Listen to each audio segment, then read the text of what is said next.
All right, everyone, we're back for another edition of the SUG on the Gridiron series. We're with a new team that moved a little bit eastward in the United States, the Las Vegas Raiders. We're pleased to be joined by Justin Casterly. He's the director of game and event presentation for the before-mentioned Las Vegas Raiders. Justin, nice looking background they got there, man. How's the new stadium? How's the new digs? And how's the team out there in the Sin City? It's great. It's not what we expected, but we're making the most out of it. And yeah, because not many people have had the chance to see it, I wanted to make sure it was not a virtual backdrop for you guys today. To be quite honest with you, when you jumped on, I was like, is that real? I can't tell if it's real, but I can hear the sounds in the background and the nice, pretty lights on the LED display. So that's got to be a real thing. It looks awesome. Thanks for joining us.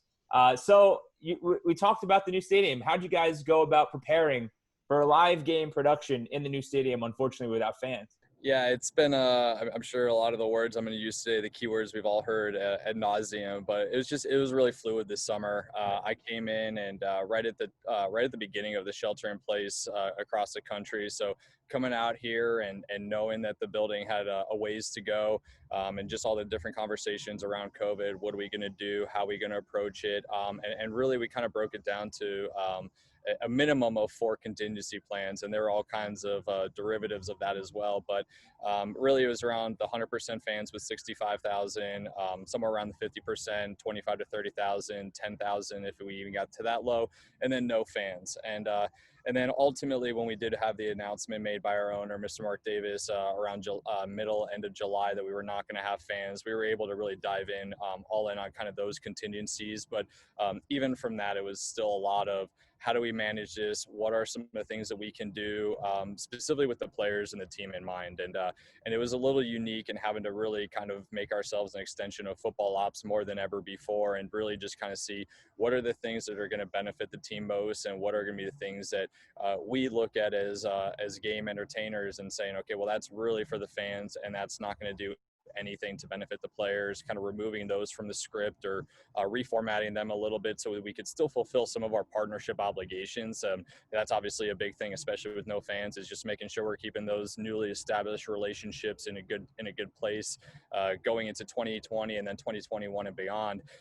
So it's just a lot of ongoing conversations, pivoting, integrating social in a lot of capacities as well too.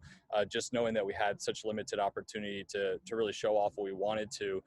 That being said, we were very, very fortunate that we do have so many national broadcast games, because that being said, it does allow for a lot of the beauty shots that network is taking to capture the boards and things like that. So we didn't want to completely put everything on the back burner and wait till 2021. We had to make sure that we were exercising some of the control room staff and a lot of people who have not worked in NFL or football before, because it is so new to the city. So we've really taken advantage of having a full year of rehearsals, which hardly any team in the history of sports has had. So us and both the LA teams are really using this to our advantage. But that's really what it's been about, is just finding what we need to get done, and then finding the opportunities to continue to build upon each and every week, and giving a lot of that real-time feedback to the staff, knowing that it's not as chaotic on a normal game day where you're constantly getting ready for the next break, where you can kind of breathe a little bit more and, hey, why don't we try this in the next quarter, and actually make some more real-time adjustments throughout the game that we typically wouldn't have the opportunity to do. Right. So you mentioned a lot of the conversations you had with your internal team about what makes it on the video board and what gets left on the cutting room floor. What's on those video boards this year when you realize, okay, they could have some benefit to the players on the field and the coaching staff on the sideline? We had some really fun designing, especially our south end zone board, which is it's a lot. It's about 3 16x9 boards all connected, and so we've kind of gone the route of a main 16x9 on the main area in the middle where we do our live and replays, but kind of siphoning off the remaining pieces of the board so that we constantly have bio stat pages that are coming in and really retelling those the story of each play, whether it's 2 offensive players or an offensive and defensive player, and then the remaining pieces, aside from some designated partner space, always having ever updated out of town scores and fantasy stats. And so that's obviously something the fans are always looking for and intrigued by, but even players and coaches are kind of looking for those things in the meantime. So just having them up there and some different elements, and just really trying to get the information that is most prevalent to the players and coaches right now. And then next year will be something that will certainly be realized by the fans, and even the limited feedback that we have had with some people going through. And as we've started some tours, being able to kind of show some of those elements there, you're getting some nice wows and impressions from people to say, okay, well, that's like, I've always wondered what happens if I didn't see the receiver on the play. Well, we're able to kind of show that to you in as quick a fashion as possible. So it's been great to really again get into the cadence of having our control room staff be on top of it, learn football, and be able to react in a moment's notice because of how quickly the game can move. So the franchise is an interesting scenario. You mentioned the two LA teams. They stayed relatively close to where they were based. You guys moved from the California Bay Area all the way to Las Vegas.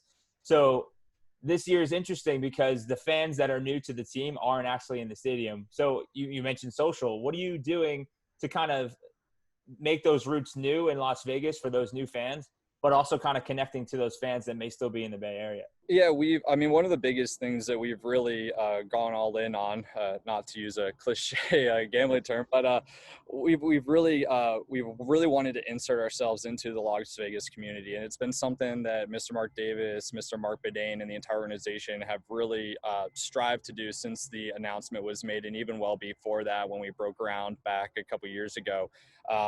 Vegas Golden Knights have done a phenomenal job. I mean, they've become a national team because of what they were able to do here, and success certainly leads to that. But we're hoping to get that as well after at least establishing those roots. And so right now our marketing campaign is 2 legacies, 1 future. So highlighting the legacy and just the history around Las Vegas, more than just what the Strip is too. And so one of the best analogies that I heard was the Strip is kind of like Town Square in New York. If you live here, you're going to try to avoid it, but it's obviously such a big prominent part of the town.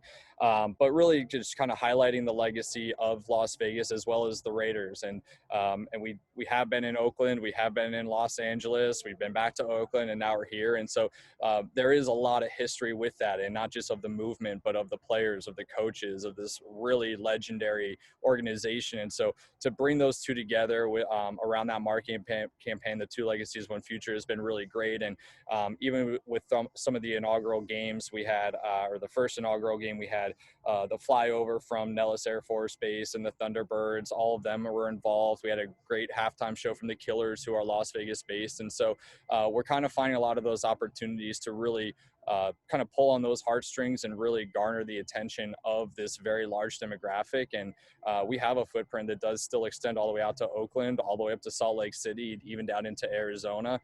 So it's really impressive to be able to work within that. But we're constantly having our ear onto the voice of the community and kind of really gauging that pulse. We even had a really, really nice tribute that garnered a lot of attention locally when based on the Mandalay Bay shooting and for the victims there. And over the summer, there were 2 more that were kind of added to that very unfortunate list of 58, bringing the total number up to 60. And so we feel part of the community. And so it was very important for us to do a tribute to it, to recognize it. So we did a nice moment over the course of the night with lights extending from the peristyle behind me that kind of had a nice nod to the city of Solemnity. So we're trying to find all those opportunities to really not just keep the people who have been with the organization and diehard fans for so long of the greater Raider Nation, but really welcome the Las Vegas community into that Raider Nation and really truly make them feel a part of it. Right, trying to bridge the 2 gaps together to make one big happy family. Yep. On another note, you mentioned a lot about how your staff is still trying to get comfortable with the new digs, and with fans not there, it gives you the time to kind of get acclimated with the system. From a technical standpoint, with your control room's IP, you have HDR, you have all the new flavors of what 2020 gives you. What progress have you seen from the season opener in week 1 to where we stand now, from just creating that chemistry with your internal team and making sure things are firing as well as they can, so when fans come back next year, they're gonna be like, wow, this is fluid, and these guys know what they're doing. Yeah, it has been, again, an ever-evolving process. And so there are definitely I always take my notes during the game. And so, like I said, aside from some of the real-time things, there were just some that we couldn't do. It was maybe going to be a new scripting software or something, or updating something.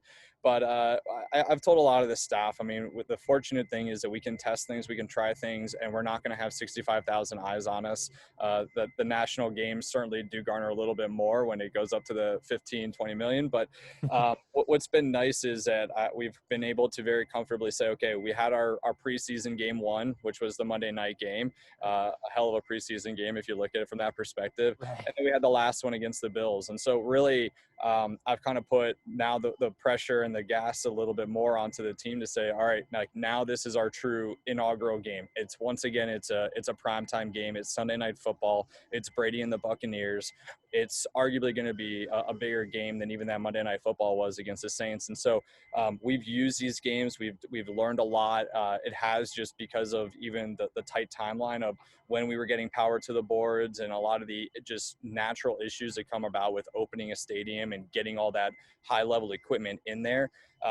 There were some things that were not ready by Monday Night Football. And so it's the nature of the game, and we've adjusted and we got through that. I wouldn't say we limped through, but there were certainly some things that we know we want to improve upon. And part of that is because we knew we weren't going to be able to get it in a full capacity. And part of it is because we're perfectionists. And that's really what we do want to do here is we want to make sure that each and every week we're getting better and better.